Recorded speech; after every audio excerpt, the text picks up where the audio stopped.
ang mga kwento ng pag-ibig, kwento ng buhay, at kwento ng pag-asa dito sa Barangay Love Stories. Love Stories. Importante sa buhay na marunong kang kumilatis ng tao na pakikisamahan mo. Dahil meron na sa una lamang magaling pero sa huli ay iiwanan ka rin. Ikaw, kabarangay, marunong ka bang kumilatis ng tao? Dear Papa Dudut, magandang tanghali sa inyo at sa mga kabarangay natin na avid listener ng Barangay Love Stories. Ako nga pala si Milet, hindi ko tunay na pangalan. 35 anyos na ako sa ngayon at isang housewife na nakatira dito sa Bulacan. Panatiko na ako ng programa ninyo sa radyo, ang boses ni Papa Dudut, ang kasalo ko.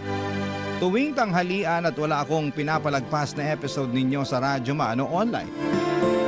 Sa katunayan ay nakikinig na rin po kami araw-araw at bigla akong naisip na magpadala ng sulat sa inyong istasyon. Magsisimula ang lahat noong kabataan ko, Papa Dudut.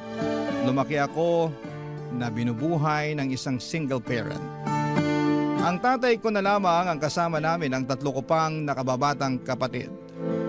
Maaga kasing nawala si nanay. Buhay pa naman siya, nanlalaki lang. Kaya nga simula noon ay tinuong ko na lamang sa pag-aaral ang atensyon ko.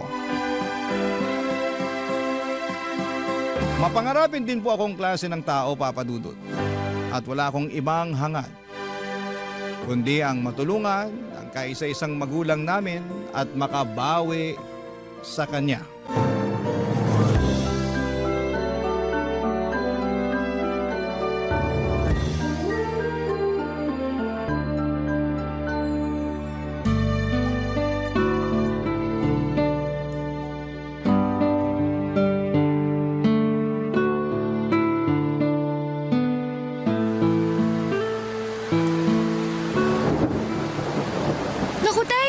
Basang-basa po kayo sa ulan ah.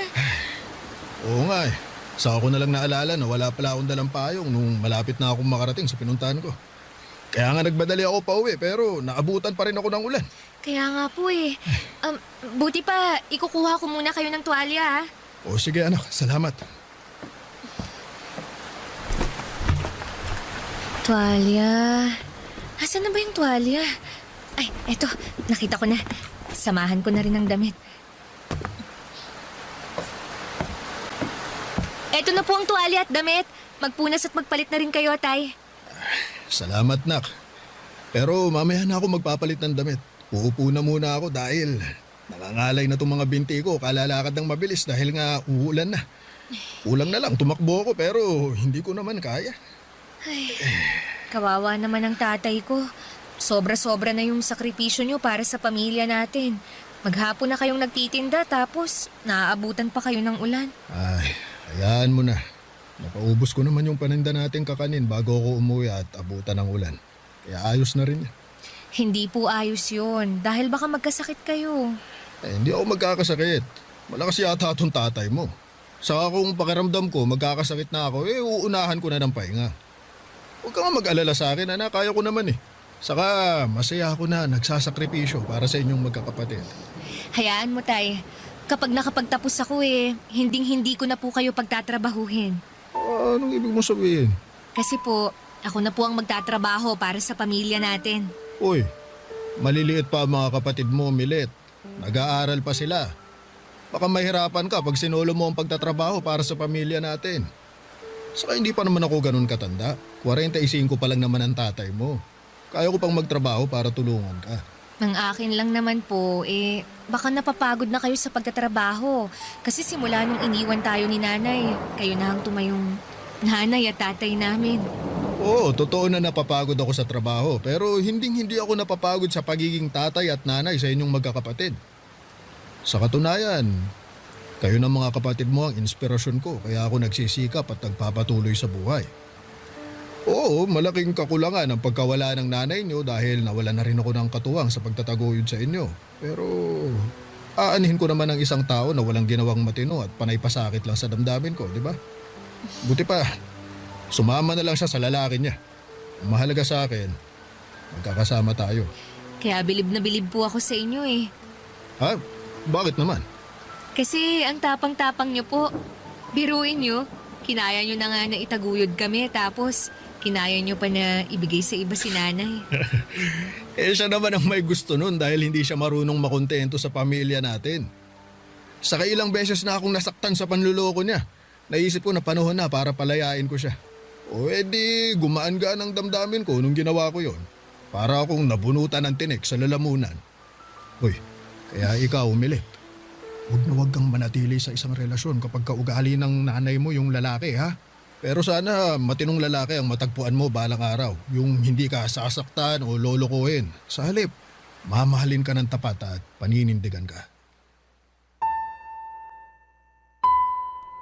Papadudot inspirasyon ko ang tatay ko at ang munti naming pamilya kaya nagsikap akong makapagtapos ng pag-aaral. Hindi nagtagal ay natupad ko yon at agad akong naghanap ng mapapasukang trabaho. Kung ang iba kong kaklase ay mas piniling magpahinga muna ng ilang buwan. Pagkatapos ng graduation ay ibahin niyo po ako.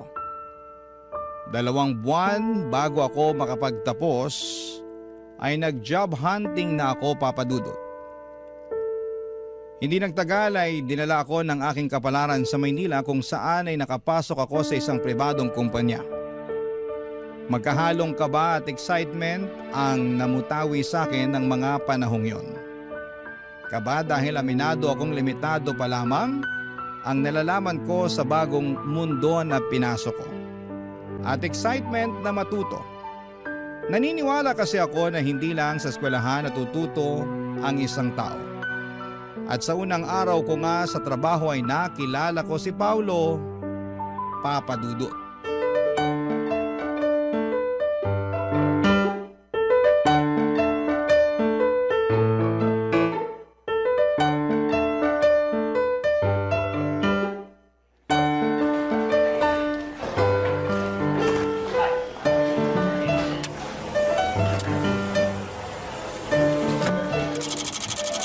Teka, paano ba paganahin to? Medyo nabobobo ako rito ha. Ay, naku. Teka, kanino ba ako pwedeng magpatulong? Nagmamadali pa naman yung bisor ko na makuha tong mga pinapa-photocopy niya. Hello there, beautiful. What's up? May problema ba? Ako ba yung tinawag mong beautiful? Wala naman ako nakikitang maganda sa paligid bukod sa'yo. Kaya ikaw yung sinasabi ko maganda. Bigla naman akong nahiya. Bakit ka naman mahihiya? Saka huwag kang yumuko. Hindi ko makita yung kagandahan mo eh. By the way, Paolo nga pala. Taga-IT department. Diyan lang sa gilid yung table ko. Kaya nga natanaw kita eh. Kako, mukhang may problema ka. Nice to meet you, Sir Paulo. Naku, Paolo na lang. Huwag na yung sir na yan. Sige. Ikaw, ano bang pangalan mo? Ako si Milet, taga-marketing naman. Bago lang ako rito.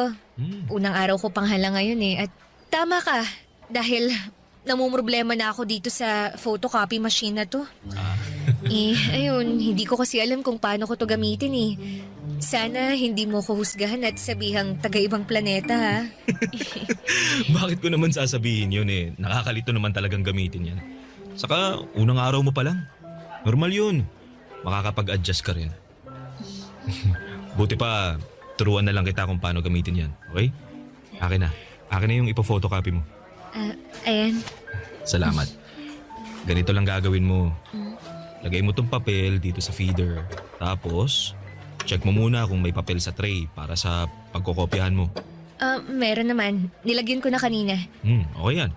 Tapos, iset up mo na yung size dito sa screen. Yan ang hindi ko alam. Okay lang yan. At least ngayon alam mo na. Oo nga eh. Salamat ah. Wala nga naman. Pagkatapos mong iset up, pwede mo nang pindutin dito para mag-photocopy na. Yan. Wow, ganun lang pala yun. Ang galing ah. Oo, automatic na yan. Di mo na kailangan isa-isahin kasi mas matagal yun. Siguruhin mo lang na walang staple wire yung mga papel mo kasi kakainin yan. Matatagalan ka. Noted. Ayan, tapos na. Grabe, ganun lang pala yun kadali. Salamat talaga ah. Wala yun. Pero tinandaan mo ba yung mga tinuro ko? Oo naman, para sa susunod hindi na ako mahihirapan. Pag nahirapan ka, pwede mo naman akong istorbohin dun sa table ko para magpatulong. Naku, nakakahiya naman sa'yo. Huwag kang mahiya kasi trabaho ko naman yun. Saka, masaya ako na tumulong sa mga magagandang babae na kagaya mo. Naku, binobola mo lang yata ako eh. Uy, hindi ako bolero ah. Nagsasabi lang ako ng totoo. Malapit na palang mag-lunch. May kasabay ka na bang kumain? Wala pa nga eh. Wala pa rin kasi akong kakilala rito. Meron na. Gusto mo, magpakilala ulit ako sa'yo? Hindi na kailangan, kilala na kita, no? O kung ganun, pwede ba kitang yayain mag-lunch? Wala rin kasi akong kasabay eh. Saka kung ayos lang sa'yo, syempre. Ayos lang naman. Yun. Yan, may kasabay na ako. Hintayin na lang kita sa kantin mamaya ha. Sige. Ibigay ko lang tong mga papeles na to sa bisor ko. Papa Dudut, gwapo, matangkad, matangos, ang ilong, maputi at makinis ang balat. Ganyan ko po ilalarawan si Paulo. Para siyang anghel na bumagsak sa lupa dahil tinulungan niya ako noong unang araw ko sa trabaho. Taga-IT department siya samantalang ako ay nasa marketing. Pero hindi siya nagatubili na dayuhin ako upang tulungan kapag may kailangan. Lalo na nga sa computer at office equipment na hindi ko alam gamitin. Bukod sa mga pisikal niyang katangian, palakaibigan din si Paulo. Palangiti rin siya, bagay na kinatuwa ko ng husto sa kanya. Palatawa at makwento. Mas matanda sa akin si Paulo ng 6 na taon. 28 years old na siya at ako naman ay 22 years old. Pero pakiramdam ko ay magkaedad lamang kami dahil sa husay niyang makisama, Papa Dudut. Barangay Love Stories. Barangay Love Stories. Papa Dudut, naging regular employee ako sa paglipas ng 6 na buwan. Kaya naman masaya ako. Unti-unti ay naka-adapt ako sa buhay sa opisina. Hindi na ako yung dating tatanga-tangang empleyado sa unang araw ng trabaho. Marami na rin akong nakilala at naging kaibigan, lalo na sa department na kinabibilangan ko. Pero kung may higit akong dapat pasalamatan, yun ay walang iba kundi si Paulo. Simula kasi noong unang araw ko hanggang sa maregular na ako ay nasa tabi ko lamang siya. Sumusuporta at nagpapagaan ng buhay ko sa opisina. Naging mabuting kaibigan at katrabaho ko rin siya, Papa Dudut. Hindi nagtagal ay lumalim ang pagkakaibigan namin hanggang sa nagtapat siya ng nararamdaman niya sa akin. Pumayag akong ligawan niya. Pero nakarating sa akin ang usap-usapan na may pagkababaero daw si Paulo. Noong una ay hindi ko yon pinansin hanggang sa unti-unti ko nang napatunayan na totoo ang mga sinasabi nila.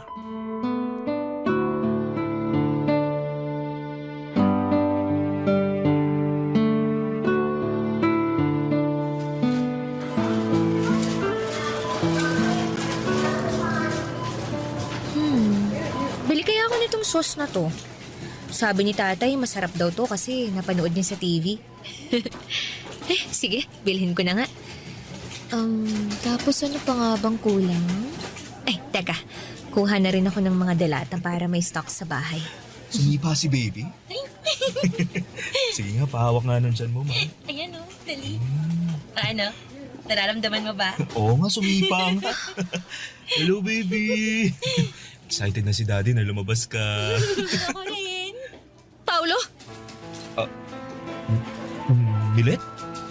Sino yung babaeng yan, mahal? Katrabaho ko lang, mahal. Hi, Milet.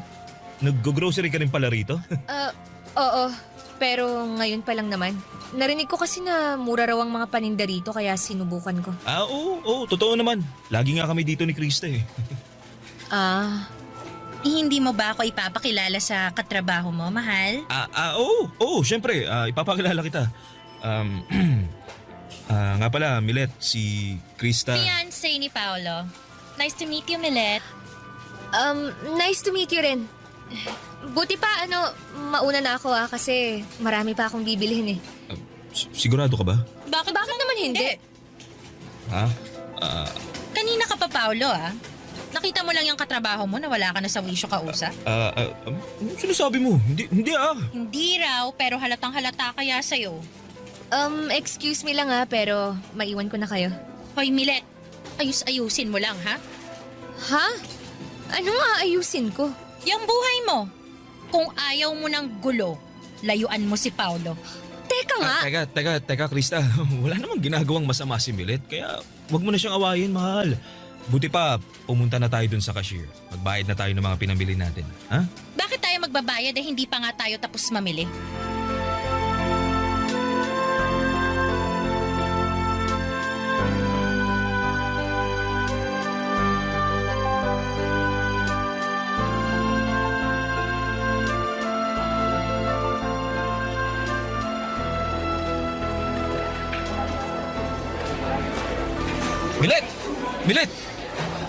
Milet, sandali lang. Bakit ba? Anong bakit ba? Kanina pa kita tinatawag pero dire-diretso ka lang sa paglalakad. Nagmamadali ako eh.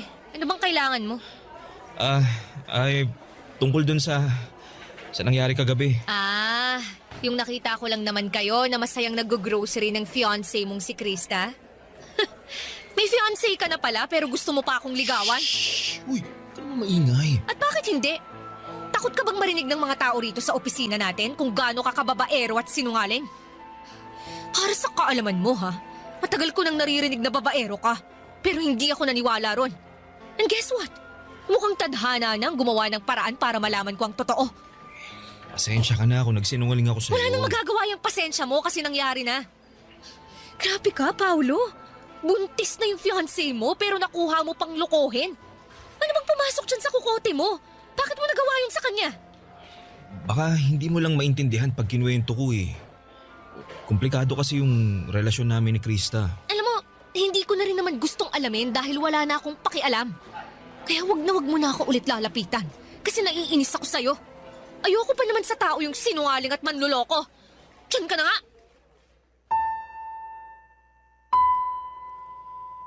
Papa Dudut, hindi ako makapaniwala sa natuklasan ko tungkol kay Paolo. At kahit na nga humingi na siya ng pasensya sa akin ay wala na ring magagawa yon.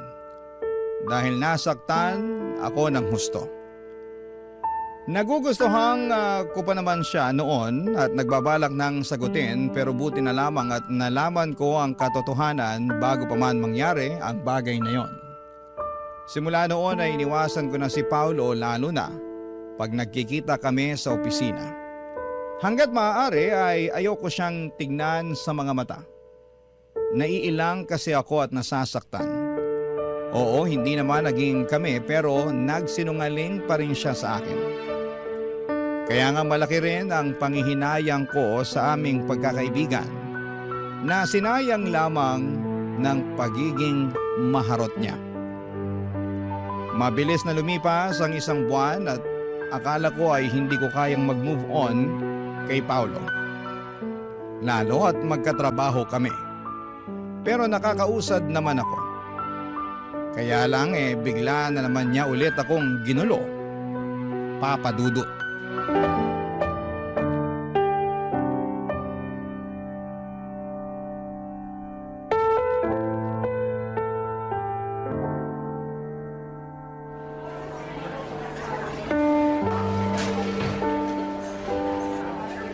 Milet, pwede bang kausapin mo na ako?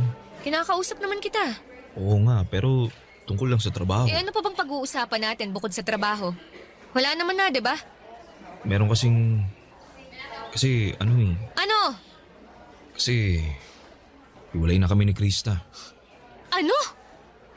Matagal ko na talaga siyang gustong hiwalayan pero... Di ko magawa dahil nga magkaka-baby na kami. Di ko naman talaga siya mahal eh. Masyado kong nasasakal sa kanya. Napaka-control freak nun. Pero nakiusap siya sa akin na aayusin namin ang relasyon namin. Magbabago raw siya kaya nagstay ako alang-alang sa baby namin.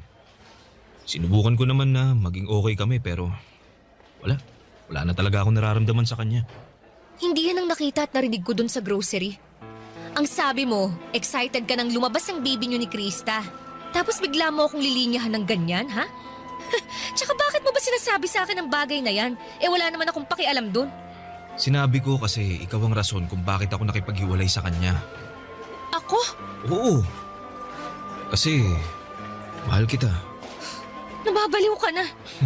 Nababaliw na nga ako siguro pero yun talagang nararamdaman ko eh.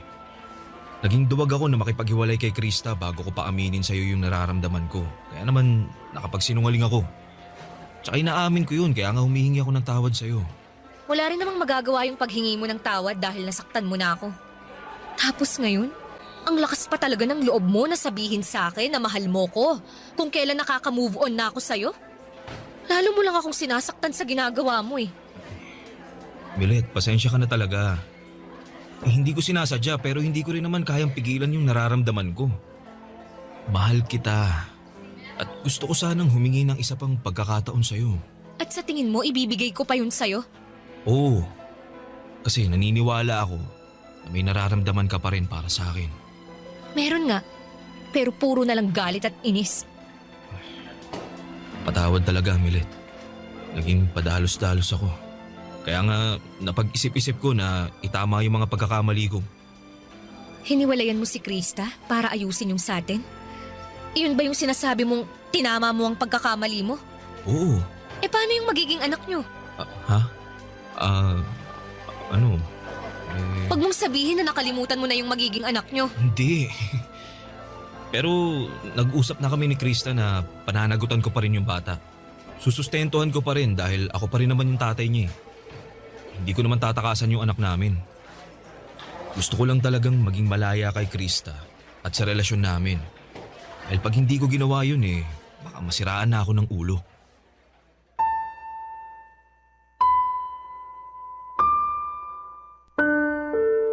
Papa Dudut, tawagin niyo na akong tanga, bobo, lukaret at uto-uto.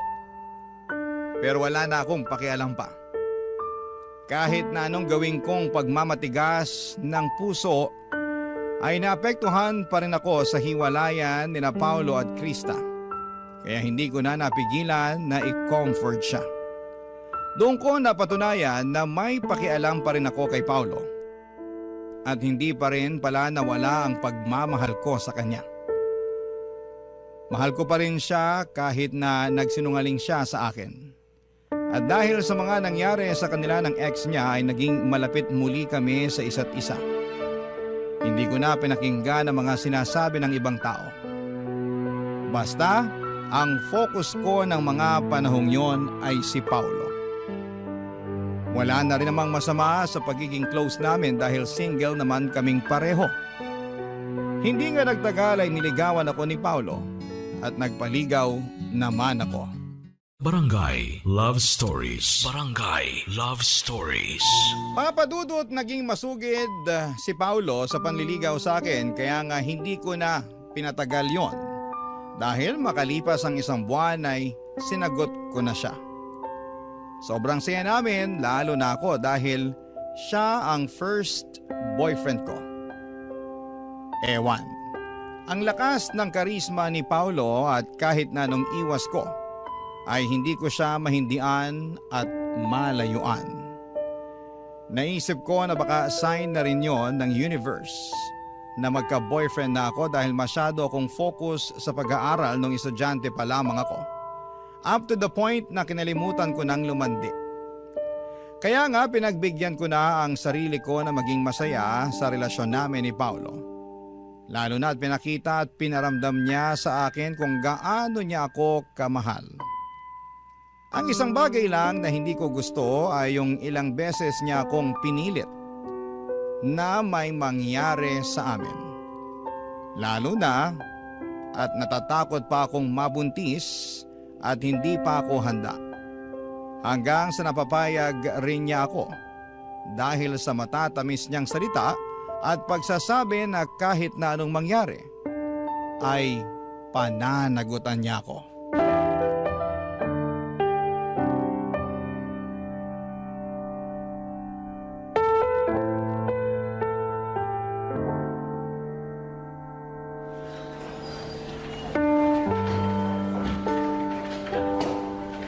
Paolo, may sasabihin ako sa'yo. Ano ba yun? Ito mo, dami-dami kong tinatapos na trabaho eh. Dalihan mo na, istorbo ka. Sobra ka naman, break time naman ah. Masyado ka naman yatang masipag. Bulag ka ba o ano? Ang dami kong ginagawa oh. Kung hindi ko pa babawasan yan, siguradong matatambakan ako. Tapos sumabay ka pa talaga. Ano ba problema mo? Sabihin mo na yung sasabihin mo para matapos na. Paolo, buntis ako. Ano? Anak naman nutok nini. Paano nangyari yun? Paanong nangyari yun? Sigurado ka na bang buntis ka? Oo! Kasi 3 beses na ako nag-pregnancy test. At lahat lumabas na positive. Oh, eto, nasa bulsa ko. Tingnan mo para malaman mong nagsasabi ako ng totoo. Ayan, tingnan mo. Tingin nga. Buwisit naman buhay to. O bakit ka ba nagagalit? Hindi ka ba masaya na magkakababy na tayo? Yung mukhang to, tingin mo masaya? O bakit ka nga nagagalit? Kasi wrong timing naman yung pagbubuntis mo eh. Ang dami-dami ko ng problema, dumagdag ka pa. Kasalanan ko ba yun? Ikaw naman yung bumuntis sa akin, ha? Sabihin mo hindi. Di ka ba nakikinig? Ang dami-dami ko ng problema, gusto mo isa-isahin ko pa sa'yo? Tingin mo, paano ko susuportahan yung 2 bata? Sige nga. Hirap na nga ako dun kay Krista dahil napaka-demanding tapos dumagdag ka pa talaga. Sobra ka naman sa akin. Hindi ko rin naman to ginusto. Nagtiwala lang naman ako sa'yo kaya nagawa kong ibigay ang sarili ko ng buong buo. Alam mo ano magandang gawin? Palaglag na lang natin yung bata. Anong sinabi mo? Milit naman eh. Bingi ka ba o ano? Kakainis ka, paulit-ulit tayo. Sabi ko, ipalaglag natin yung baby dyan sa tiyan mo. Total, di pa rin naman tayo handang maging magulang eh. Nasisiraan ka na ba ng ulo? Basta, hindi ko pa nanagutan yung nasa sinapupunan mo. Ayoko sa batang yan. At kung ipipilit mo pa rin sa akin, mabuti pa maghiwalay na lang tayo. Sige, mamili ka. Ako o yung pinagbubuntis mo.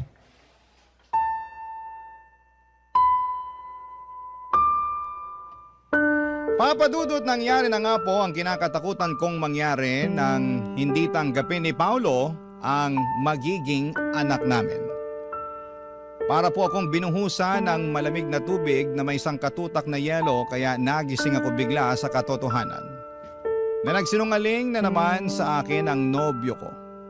At ngayon ay pakiramdam ko ay malaki ang natalo sa akin dahil nga sa nabuntis niya ako. Litong-lito ako ng mga panahong yon lalo na at nagsimula nang lumayo ang loob sa akin ni Paolo. Tinakot niya pa ako na makikipaghiwalay sa akin kapag hindi ko pinalaglag ang baby namin. Pero mas takot ako sa karma kaya hindi ko ginawa ang bagay na yon. Hindi nagtagal ay sinabi ko sa tatay ko ang katotohanan at pareho kaming umiyak dahil sa mga nangyari sa akin. Pinayuhan niya akong ipabarangay si Paolo para ireklamo. Pero bago yon ay may nangyari sa opisina na hindi ko makakalimutan.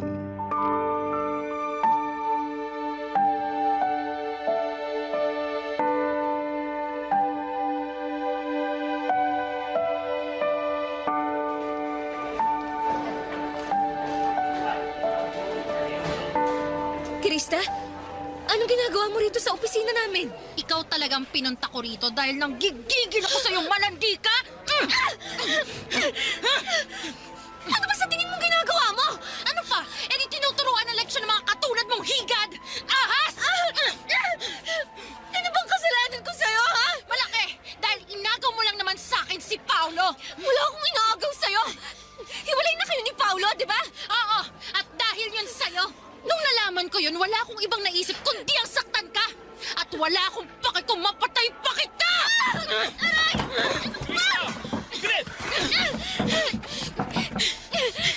Bakit ko gagawin yun? Eh dapat lang naman yan sa babaeng yan! Pwede ba, Krista? Tapos na tayo. Alubayan mo na ako. Ano ba yan? Eh magkakababy na tayo, di ba? Hindi na ba talaga natin pwedeng ayusin ang relasyon natin? Nag-usap na tayo. Wala nang pag-asa na maayos ang relasyon natin. Walang pag-asa dahil sa babaeng yan! Oo! Nagmamahalan kami ni Milet, kaya pabayaan mo na lang kami. Ayoko! Hindi ko kayo hahayaang maging masaya! Ha? Dapat sa yung babae ka, sinasabunutan! Kakalbunutan ang ahas ka!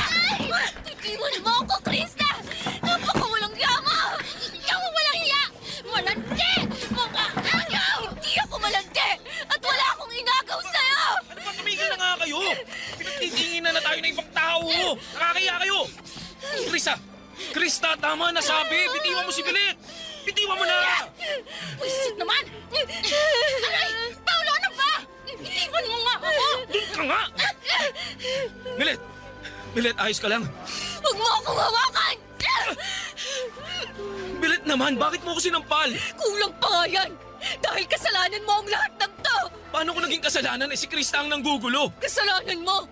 Kasi masyado kang malandi! At kasalanan ko rin! Kasi nagpauto ako sa'yo! Pero na-realize ko na malaking pagkakamali talaga na binigyan pa kita ng tsansa na mapalapit sa akin. Sana talaga umiwas na lang ako sa'yo noon nung may pagkakataon pa.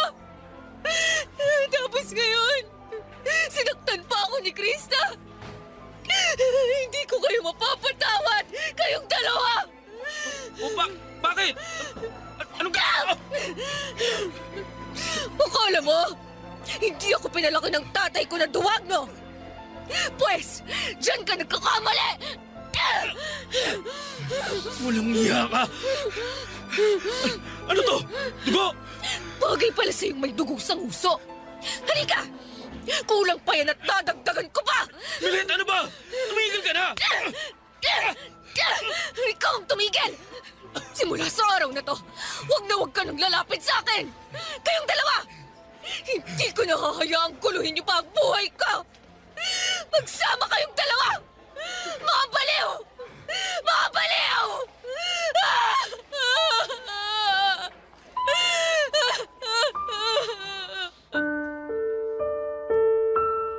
Papa Dudut, hindi ko na nagawang paguntugin ang ulo ni na Paolo at Krista dahil may mga dumating ng security guard para umawat sa amin.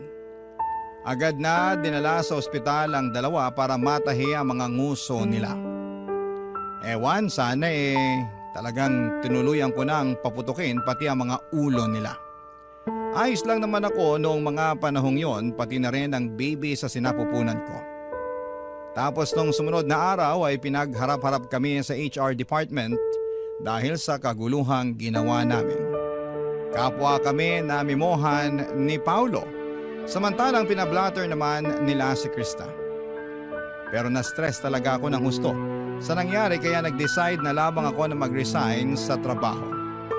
Nakipaghiwalay na rin po ako kay Paulo at pinagbantaan siya na huwag nang magpapakita pa sa akin. Papa Dudut, nag-focus na lamang po ako sa pagbubuntis ko at noong nakapanganak ako ay saka ako naghanap ng mapapasukan. Buti na lang at nandyan ang tatay ko na napaka-supportive sa akin. 10 taon din akong naging single parent bago ko po nakilala ang asawa ko, Papa Dudut. Akala ko ay hindi ko na matatagpuan ng tunay na pag-ibig. Pero ibinigay pa rin yun sa akin ng Panginoon. Kaya nga malaki ang pasasalamat ko sa Kanya at nagsilbi na lamang aral sa akin ang mga pinagdaanan ko. Sa kasalukuyan ay happily married na po ako sa mabait at responsable kong asawa. Tanggap niya ang anak namin kaya naman masayang masaya ako. Hanggang dito na lamang po ang sulat ko, Papa Dudut. Maraming salamat po sa pagbasa ng aking liham. God bless. And more power sa Barangay Love Stories. Ang inyong forever kapuso at kabarangay, Milet. Uy, kabarangay! Agree ka ba sa ending ng ating Barangay Love Stories na ito? I-share mo na ang feelings mo sa ating comment section. Ang mga kwento ng pag-ibig, kwento ng buhay, at kwento ng pag-asa dito sa Barangay Love Stories. Love Stories.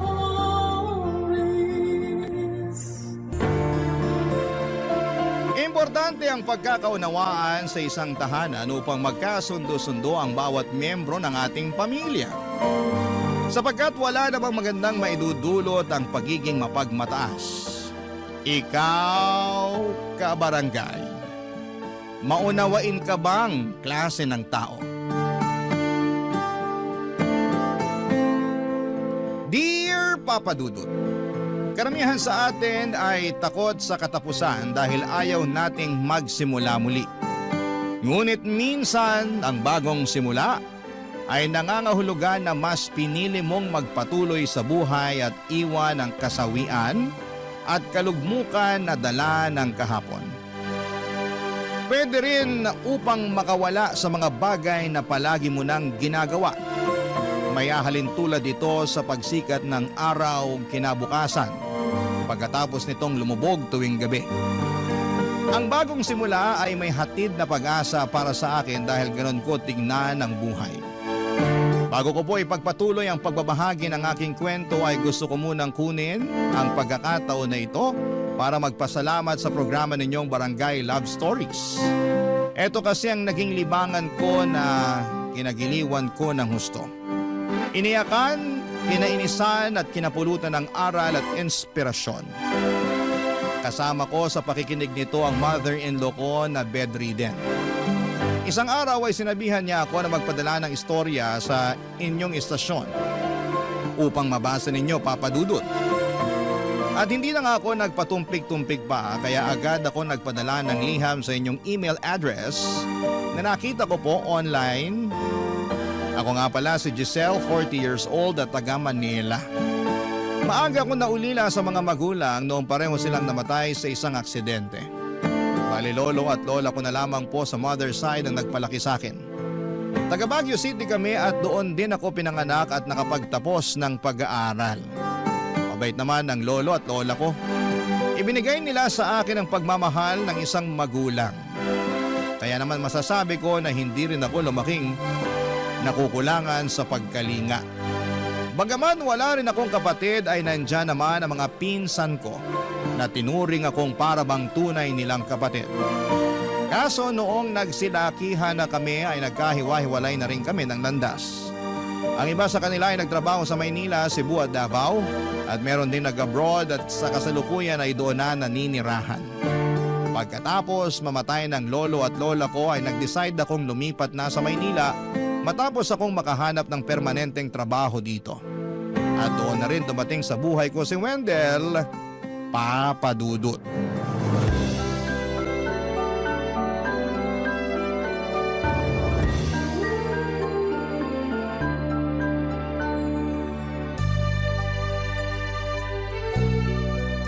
Mami, si Giselle po pala, girlfriend ko. Nice to meet you po, tita. Nice to meet you, Giselle. Sa wakas pinakilala ka na rin sa akin ng anak ko. Opo. Kailan nga ba ulit naging kayo? Bale, last week lang po talaga ako sinagot ni At Giselle. niligawan mo siya ng 1 taon, tama? Opo, Mi. Bakit naman umabot ng ganong katagal, Giselle? Hindi mo pa ba mahal ang anak ko noong mga panahon na yon? Hindi naman po. Hindi po kasi priority ni Giselle ang pagbo-boyfriend that time, pero mapilit po ako. Gusto ko po kasi talaga siya, kaya sinabi ko sa kanya na patutunayan ko yun. Ah, oo. Iba ka nga pala pag nagkagusto. Talagang gagawin mo ang lahat para makuha lang to. Opo, tsaka seryoso po ako kay Giselle. Mabuti naman naramdaman mong seryoso sa'yo ang anak ko. Ganun na nga po. Kaya nga po nung nanligaw siya pumayag ako. Doon ko mas nakita na seryoso sa akin si Wendell tapos unti-unti nahulog na ako sa kanya. Pero inabot pa rin ng halos 1 taon ng panliligaw sa akin ng anak ninyo. Bakit? Hirap ka bang pagkatiwalaan ng anak ko kahit na nahulog ka na sa kanya? At nalaman mo na rin na seryoso siya sa'yo? Siguro po kasi hindi pa naman ako nagkaka-boyfriend. Kumbaga, wala pa akong karanasan. Pero ngayon na-realize ko na nung sagutin ko si Wendell, yun yung pinakamaganda at tamang desisyon na ginawa ko sa buhay ko. Iba po kasing magmahal at mag-alaga ang anak ninyo. Siyempre, pinalaki ko sa pagmamahal ang anak kong yan. Nag-iisang lalaki rin sa magkakapatid, kaya kabilin-bilinan ko na pag magkaka-girlfriend o asawa na siya, tratuhin niya ng maayos, katulad ng pagtrato niya sa akin at sa mga kapatid niyang babae. Kaya naman po pala lumaking mabuting tao si Wendell kasi mabuting tao din po ang mami niya. Naku, sinabi mo pa, babe. Ang mami ko yung pinaka-the best mami sa lahat. Kaya nga mahal na mahal ko siya eh. Halata nga. Nambola ka pa talagang bata ka. Ilang beses ko po bang dapat sabihin na di na ako bata? Kaka-30 ko nga lang po, di ba? Baka mamaya isipin ni Giselle masyado akong mamas boy. Ano naman kung maging mamas boy ka? Magiging problema ba yon, Giselle? Wala naman po kasi nanay naman niya kayo. Huwag kang mag-alala. Ganito lang naman talaga ako sa mga anak ko, pero hindi naman ako katulad ng ibang mga nanay dyan na sobra kong makialam sa buhay ng mga anak nila. Yung kulang na lang diktahan ko ang buhay ng mga anak ko at sabihin sa kanila kung ano ang dapat nilang gawin sa isang sitwasyon o pagkakataon. Hindi ako ganong klase ng nanay. Kahit yung namayapa kong mister, hindi rin ganon sa mga anak namin. Tinuruan namin sila na rumispeto sa aming mag-asawa at sa ibang tao, pero hindi namin pinakikialaman ang mga desisyon nila sa buhay. Lalo na nung tumungtong na sila sa legal age. Siyempre, liban na lang kung makakasama yun sa kanila. Diyan na kami makikialam para sumuway at magpaalala. Nakakatuwa at nakakabilib po kung paano niyo pinalaki ang anak ninyo. Kaya mahal na mahal namin sina mami at daddy. Sayang lang kasi iniwan na kami ni daddy. Sana nakilala mo rin siya. Siguradong matutuwa ka at matatawa kasi kengko yun. Kahit na kinatatakutan sa lugar namin dahil dating nagtatrabaho sa military.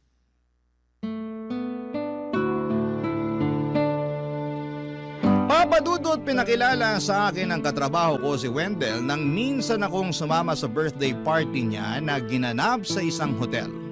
Second cousin niya kasi ito and that time ay pareho kaming single. Pero choice kong hindi pumasok sa pakikipagrelasyon dahil mas focus ako sa aking career. Kaya nga noong naging kami ay malapit na rin ako noong mag-30 anyos. Kung ilalarawan ko si Wendell ay marami akong masasabing mabubuti at magagandang bagay sa kanya. Bukod sa gwapo, mapagpasensya, maunawain ay napaka-gentle and sweet ng boyfriend ko.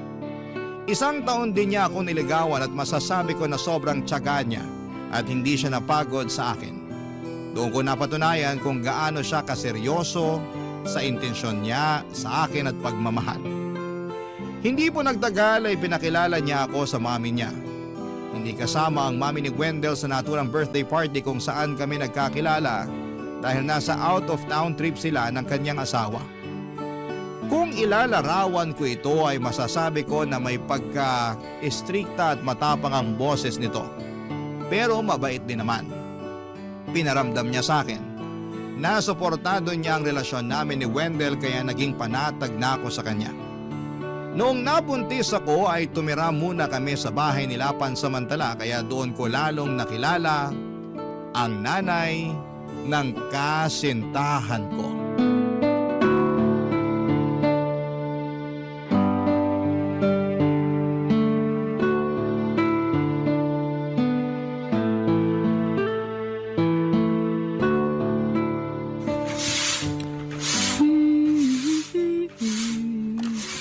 Naku, Giselle, bata ka. Tigilan mo yan. Huwag kang magwalis. Po? Aray, bigla namang sumakit tong balakang ko. Ayan na nga bang sinasabi ko. Kayuyuko mo dyan kawawalis mo kaya sumasakit yung balakang mo. Buti patigilan mo na yan.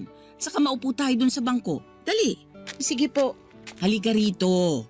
Umupo ka sa tabi ko at tigilan mo yung kakakilos mo dyan. Opo, nandyan na po. Kala, sige. Umupo ka rito sa tabi ko. Siguraduhin mong nakalapat yung puwet mo sa bangko, ha? Tapos isandal mo yung likod mo para maunat yung balakang mo. Sige po. Ay, grabe. Sarap ng pagkakasandal ko. Tamang-tama sa masakit na balakang. Paano hindi sasakit yung balakang mo? Mukhang kanina ka pa nagwawalis dyan. Tama ako, no? Kanina ka pa dyan? Opo, tita. Huwag mo na akong tawaging tita. Kasi magkakaanak na kayo ni Wendell.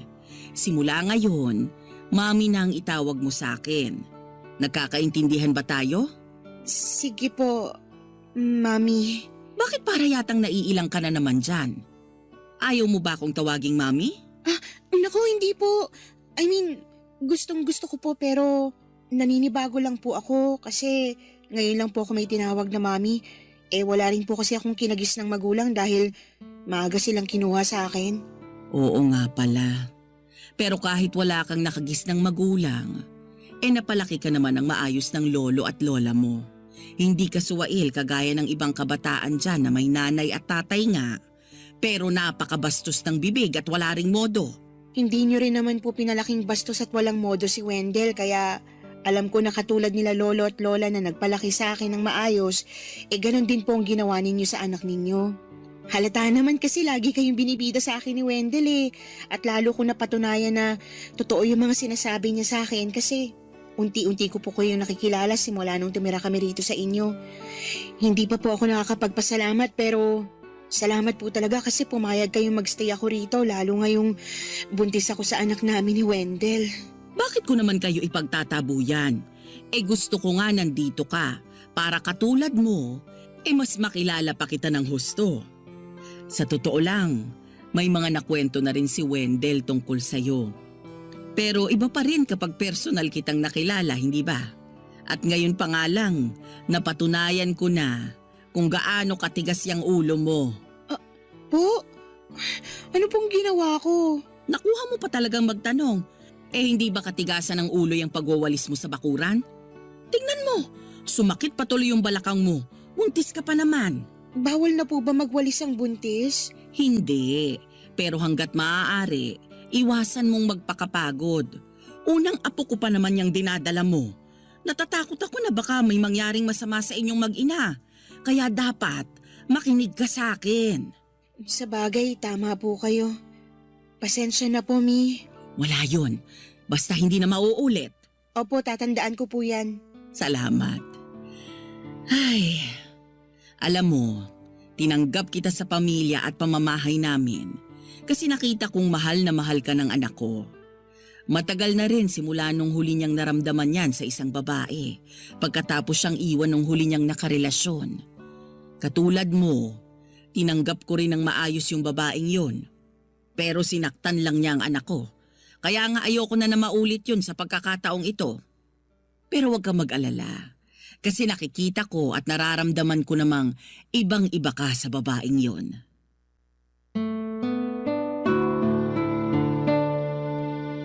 Papa Dudut, hindi ko minasama nung pinagsabihan ako ng nanay ni Wendell tungkol sa pagwawalis ko habang nagbubuntis ako. Kasi alam ko na iniisip lamang niya ang kapakanan namin ng anak ko. Unang apo rin kasi niya ang dinadala ko, kaya gano'n na lamang siya ka-protective. Bukod doon ay may pinag-usapan pa kami tungkol sa plano niyang pag-alis ko sa aking pinagtatrabahuhan. Hindi ako na-offend o nag-isip ng masama noong sinabi niya yon sa akin dahil mabuti naman ang kanyang intensyon. That time ay nasa 3 buwan na ako ng pagbubuntis ko. At alam niya na napaka-stressful ng nature ng trabaho ko kaya gano'n na lamang ang pagkabahala niya. Kaya naman kinausap ko si Wendell tungkol sa suhestyon ng mami niya. Bagay na agad niyang sinang-ayunan. Sinabi niya sa akin na siya na ang bahala sa amin na magiging anak namin kaya hindi na ako nagdalawang isip na umalis sa pinagtatrabahuhan ko. Sa totoo lang ay gusto ko na rin talagang bumuo ng pamilya na mga panahong yon. At malakas ang paniniwala ko na sinadya ng Diyos na makilala ko si Wendell at mapatunayan niya sa akin sa kanyang sarili. Alam ko na nasa mabuting at tamang tao na ako, Papa Dudut, ng mga panahong yon. Barangay Love Stories. Barangay Love Stories.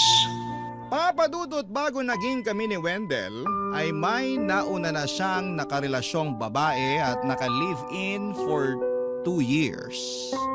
Siguro 3 taon na rin silang hiwalay bago kami nagkakilala.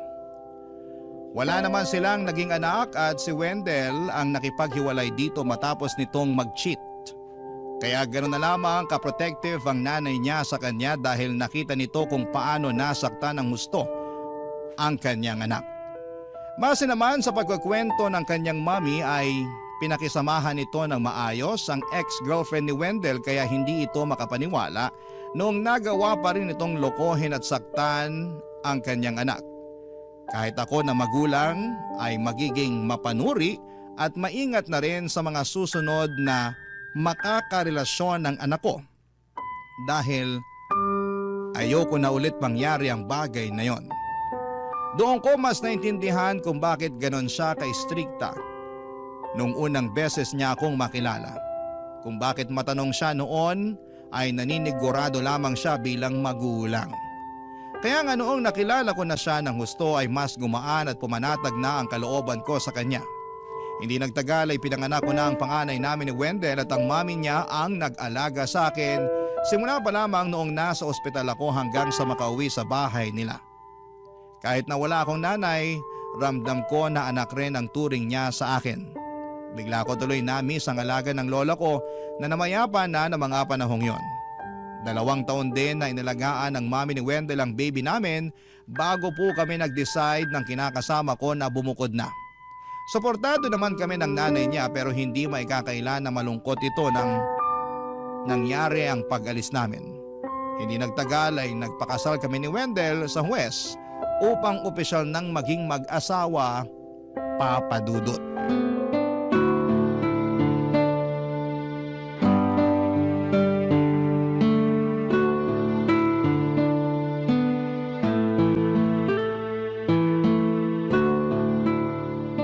Mamaya ako na lang huhugasan yung mga pinggan na pinagkainan natin, ha?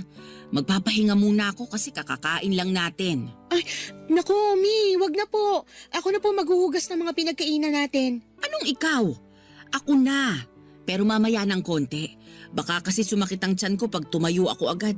Medyo na parami yung kain ko. Ngayon lang naman. Kasi nga pinagdadahan-dahan na rin ako ng doktor ko. Lalo na sa pagkain ng kanin at karne. Hindi ko lang talaga napigilan kasi ang sarap ng luto mo. Hala, salamat po. O ayan ha. Ikaw na yung nagluto. Kaya ako naman dapat yung maghugas ng pinggan. Kaso, nahihiya po ako kasi bisita namin kayo dito sa bahay tapos paghuhugasin ko kayo ng pinggan. Kanina pa nga bago tayo kumain. Nag-agyo-agyo na kayo dyan tsaka nagwalis at naglampaso ng sahig. Ako po yung natatakot sa inyo At bakit ka natatakot? Diabetic lang ako, pero hindi pa ako baldado. Kaya ko pang magwalis o maglampaso ng sahig, no? Tingin mo yata sa akin matanda na Ay naku, hindi naman po sa ganun. Kalabaw lang ang tumatanda, Giselle. Ibahin mo ko. Sige po, naniniwala po ako dyan. Aba dapat lang. Pero thank you po kasi tinulungan niyo ako sa mga gawaing bahay. Medyo nakakahiya lang dahil hindi ko na nagawang makapaglinis dito lalo ngayong bumisita kayo.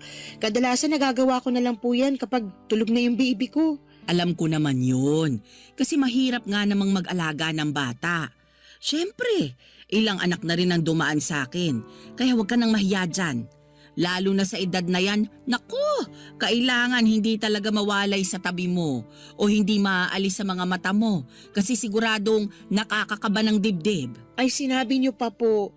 Kaya nga pag nandito si Wendell siya po yung madalas na gumagawa ng mga gawaing bahay.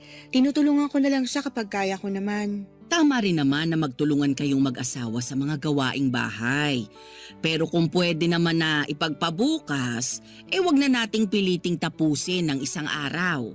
Halimbawa, yung pagtutupi ng damit na nilabhan. Kung pagod ka na ng kalalaba at kasasampay, sa sunod na araw mo na tupiin. Sa kabahay nyo to, yung mga bisita nyo yung mag-adjust sa kung anumang datna nilang itsura nito. Mami talaga. Nakakahiya pa rin po yun.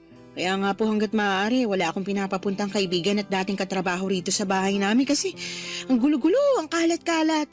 Saka na lang siguro kapag malaki-laki na si baby. Hayaan mo at dadalasan ko yung pagbisita ko rito para naman matulungan kita sa mga gawaing bahay. Hala, wag na po. O bakit? Huwag mong sabihin na mahihiya ka na naman. Ganun na nga po. Puro kahiya. Para ka namang ano dyan. Isa pang hiya mo, tatamaan ka na sa akin. Wag naman po. Sira? Biro lang? Anong palagay mo sa akin? Bayolente? Yun nga po, hindi. Tsaka biro lang din naman po yun. Sinasabayan ko lang po kayo. Ay nako, kahit kailan para kang ewan. Thank you po talaga ulit kasi pumunta kayo rito sa makalat naming bahay para dalawin kami ni baby. Miss na po namin kayo. Hayaan niyo po, kasi kami naman yung pupunta sa bahay niyo. Dapat lang. Napakatahimik na sa bahay namin. Lalo't bihira na umuwi yung isang anak ko, yung ate ni Wendell. Lagi kasing nadidestino sa malayo. Kaya nalulungkot ako pag mag-isa lang ako sa bahay. Ayun, naisipan kong puntahan na lang kayo rito para makumusta ko na rin kayo ng apo ko.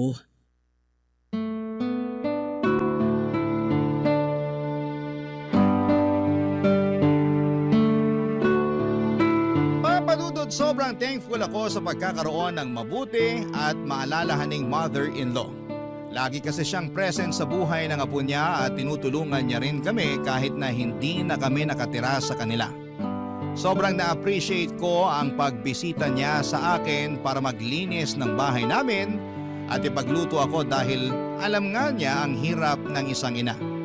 Bilang ganti ay tinuring ko siya na para ko ng tunay na nanay. Mahal na mahal ko ang mother-in-law ko at alam ko na ganon din ang turing niya sa amin. Kaya nga masaya ako kapag bumibisita siya sa amin at excited akong makita siya pag kami naman ang nasa bahay nila. Marami na yung tinuro na aral at diskarte sa buhay bilang nanay sa akin ang mother-in-law ko. Kaya labis din ang pasasalamat ko sa kanya. Sa loob ng 9 na taong pagbubukod namin ay di nawalay ang biyenan ko sa kanyang apo. Kaya nga sobrang close sila ng aking anak. Marami siyang tinuro rito katulad ng paggalang sa mga magulang, pagrespeto, paggamit ng po at opo at pagkakaroon ng consent. Minsan napapatanong pa rin ako sa Diyos kung ano ang ginawa ko sa nakaraang buhay ko upang biyayaan niya ng mabait at mabuting mother-in-law at pamilya.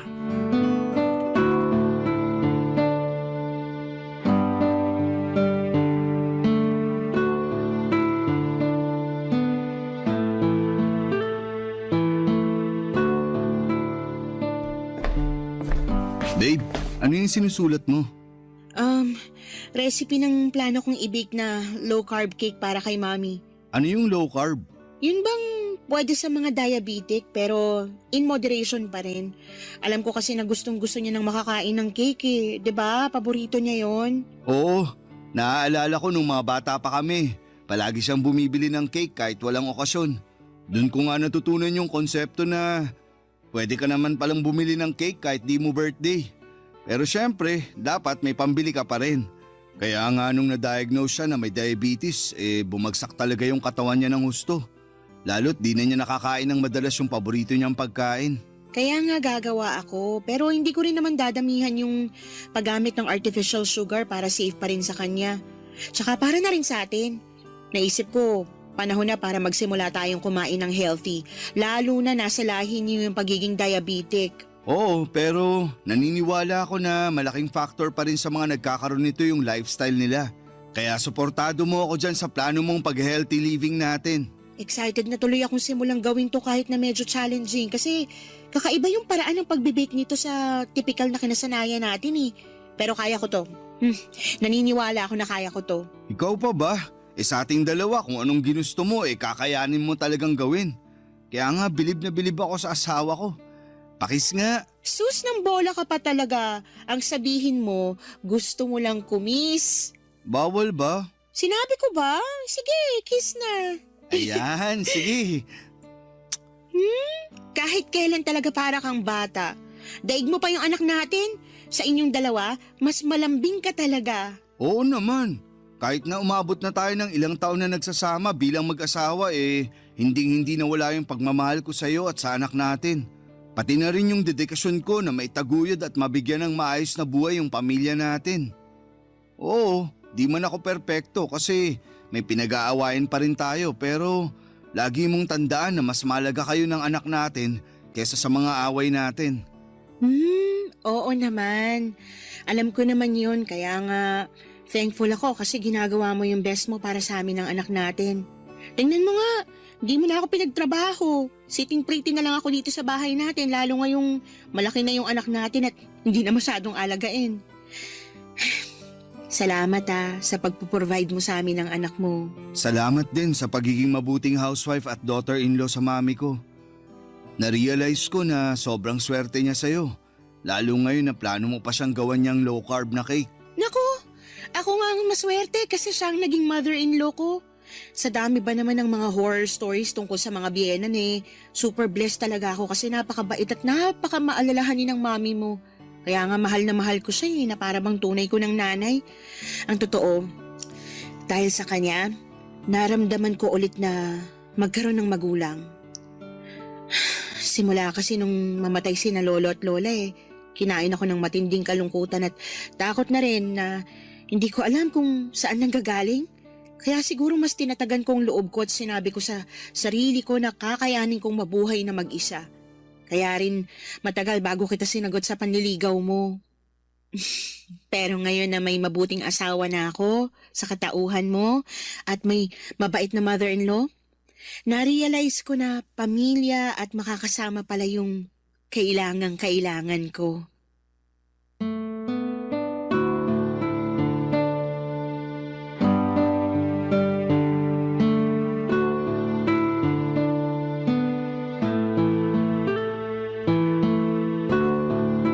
Papadudot ramdam ni Wendell na mahal ko ang kanyang nanay kaya masaya siya sa naging pag-uusap naming yon. At masaya rin ako dahil maligaya ang aking asawa. Gusto ko ring magpasalamat sa Panginoon kasi siya ang binigay sa akin upang makaisang dibdib ko. Maging tatay ng anak namin at makasama hanggang sa aking pagtanda kong luluubin. Marami-rami na rin kaming pinagdaanan ni Wendell. Hindi naman sa lahat ng pagkakataon ay maayos ang aming pagsasama. Sa totoo lang ay meron ding mga sandali na umiiyak ako at napapagod sa pakikisama sa kanya. Kaya nagsumbong agad ako sa mami niya. Sinabi ko po ang lahat ng saloobin ko rito at masaya ako dahil nauunawaan niya ang pinanggagalingan ko bilang kapwa babae at nanay. Nang malaman ng mami niya ang gusot sa aming pagsasama ay agad siya nitong kinausap at pinagalitan. Marami raw siyang napagtanto lalo na sa kahalagahan ng pamilya kaya pinangako niya na mas priority niya kami ng aming anak. Hindi naman yun tungkol sa pambababae kundi sa kawalan niya ng oras sa amin dahil sa trabaho kaya ako ang sumasalo sa mga gawaing bahay at pag-aalaga sa aming anak. Simula noon ay malaki na ang naging pagbabago ng mister ko. Natutuhan niyang magbalanse sa trabaho at sa pamilya. Kaya naman sobra-sobra ang pasasalamat ko sa nanay niya na nagsisilbi naming gabay bilang mag-asawa. Kaso, neto lamang bagong taon ng 2025 ay may nangyari sa pinakamamahal kong mother-in-law. Bagay na labis naming kinagulat ng husto. Papadudot. Barangay Love Stories. Barangay Love Stories. Papadudot na stroke ang mother-in-law ko nitong January 2025 lamang. Isang linggo matapos magbagong taon ay sobrang nagulat at hindi pa rin ako makapaniwala sa mga nangyari. Dahil malakas pa siya at magkakasama pa kaming nag-celebrate ng New Year. Noong na-ospital ang mami ni Wendell ay ako ang sumama at nagbantay sa kanya. Akala namin ay okay na kasi at ang sabi niya ay mild stroke lang naman daw ang nangyari at wala na rin siya sa kritikal na kondisyon. Pero noong araw na bago siya ma-discharge sa ospital ay na-stroke ulit siya. Dahilan para tuluyan nang maparalisa ang ibabang bahagi ng kanyang katawan. Natakot talaga kami ng husto kasi akala namin ay kukunin na ng kamatayan sa amin ng mother-in-law ko. Tandang-tanda ko pa na nag-iyakan na kami noon kasi akala namin ay hindi na siya makaka-recover pa. Pero salamat sa Diyos dahil hindi naman nangyari ang kinakatakutan namin yon pero nananatiling wala pa rin katiyakan kung magiging maayos at mabuti ba ang kondisyon ng mami ng asawa ko. Kitang-kita ko kung paano bumagsak ang mga balikat at pag-asa ni Wendell kung sakaling hindi na nga gumaling ang nanay niya.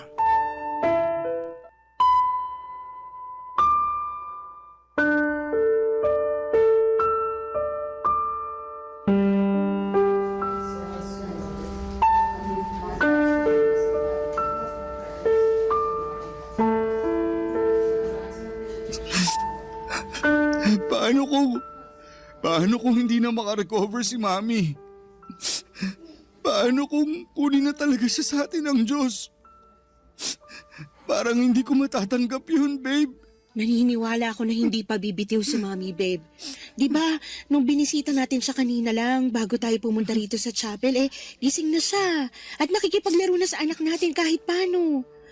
Oo, hindi niya maigalaw yung mga binti niya, pero nagagalaw pa naman niya yung mga kamay niya.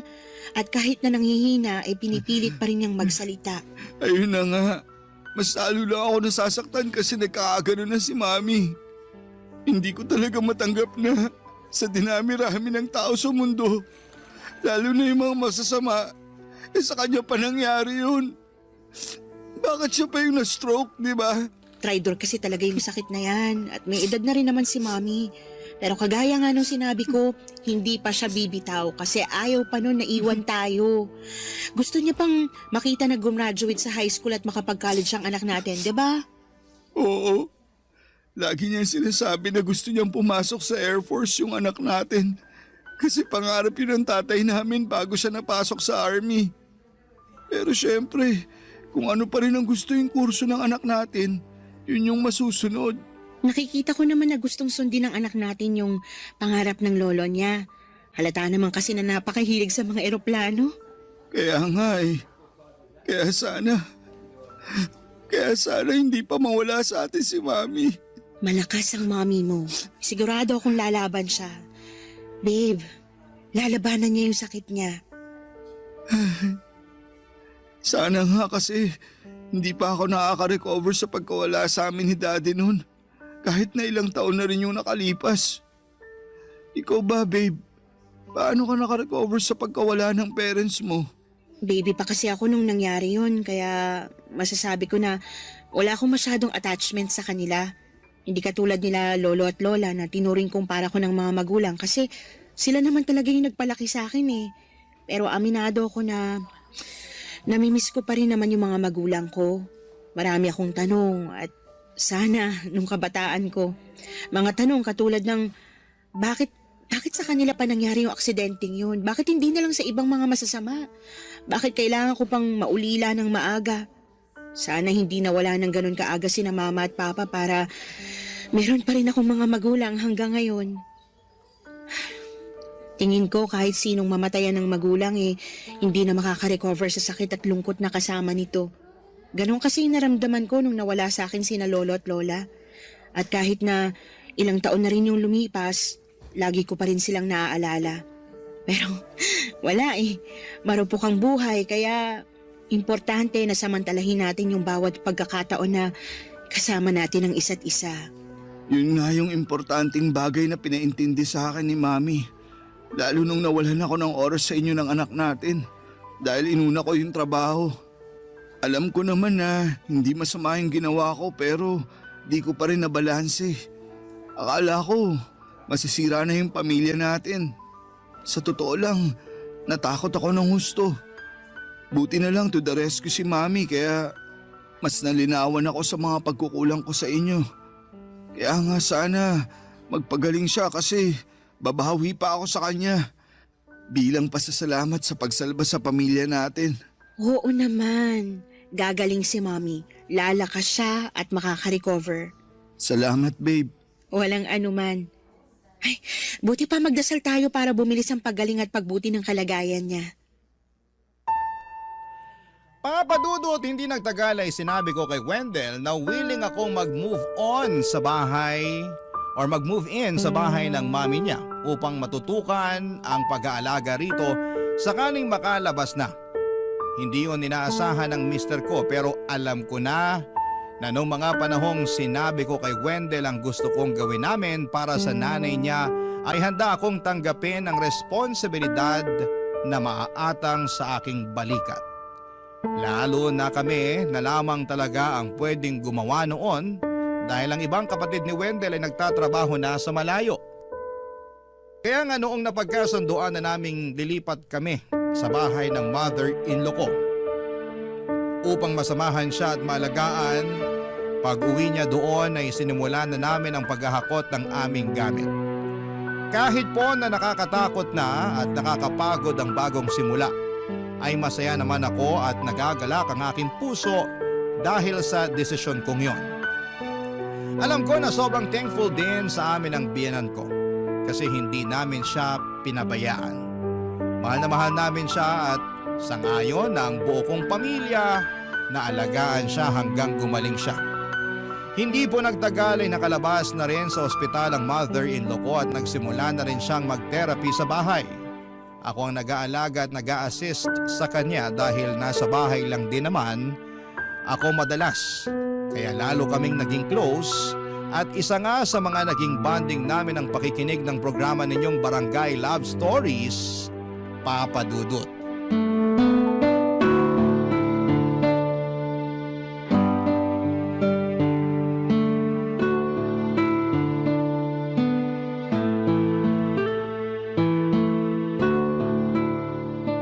Grabe naman yung ginawa ng babaeng yun sa biyenan niya. Dapat talaga, di na niya pinadala kay Papa Dudut yung kwento ng buhay niya. Nakakainis lang eh. Kaya nga po eh. Alam ko naman po na medyo pakailamera yung biyena niya, pero mali pa rin yung sagot-sagutin niya ng ganun.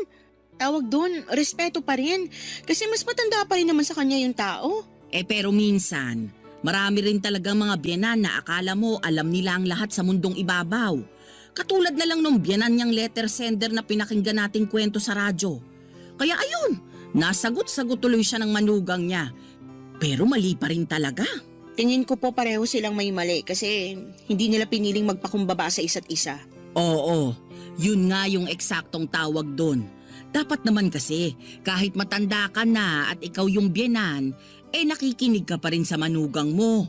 Kung ikaw naman yung manugang at mas bata pa, matuto ka pa rin respetuhin yung biyenan mo. Nanay pa rin yan ng asawa mo, no? Oh, kalma na po kayo, Mi. Baka ma-high blood na po kayo niyan. Bawal po yun. Ay, hindi naman ako high blood ha.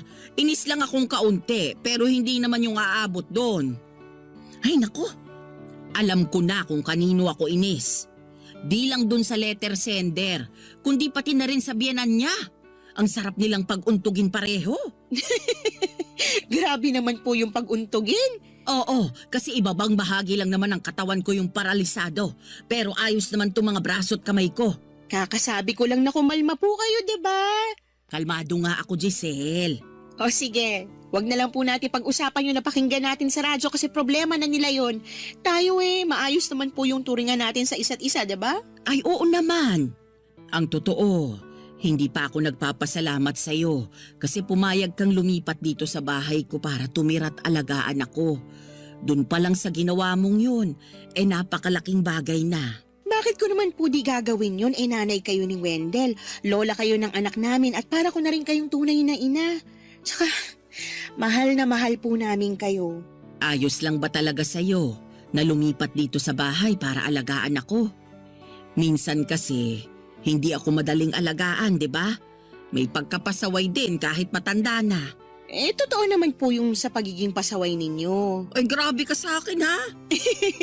Pero hindi naman po ako nagrereklamo kasi lahat naman tayo tatanda. May kasabihan nga na ang matatanda parang bumabalik sa pagkabata nila. Ganon, kaya naiintindihan ko kayo. Tsaka, wala rin namang patutunguhan kung maiinis ako sa inyo. Nagpunta nga po ako rito para alagaan kayo, 'di ba? Lalo na pag therapy nyo at monitoring ng gamot na kailangan nyong inumin. Oo, kasi kung ako lang. Nako, hindi ko maaalala yung mga oras ng pag-inom ko ng gamot. Kaya maraming salamat talaga kasi nandyan ka. Pati na rin si Wendell, saka yung apo ko na palagi akong nililibang sa mga kwento niya pag pumapasok siya sa eskwelahan. Speaking of apo nyo, nabanggit na po ba niya na gusto niyang magpiloto ng Air Force? Talaga? Hindi pa. Naku, nasabi ko pala. Pero umakto na lang po kayo na hindi nyo alam Alam ko naman na bata pa siya at po pwede pang magbago ang pangarap niya pero naniniwala ako na kung ano yung ginustong maging ng anak ko, tuto pa rin po niya talaga. Tsaka pangarap din ng namayapa niyang lolo na maging piloto. Matutuwa yun pag nagkataon, panigurado na magiging proud siya sa apo niya.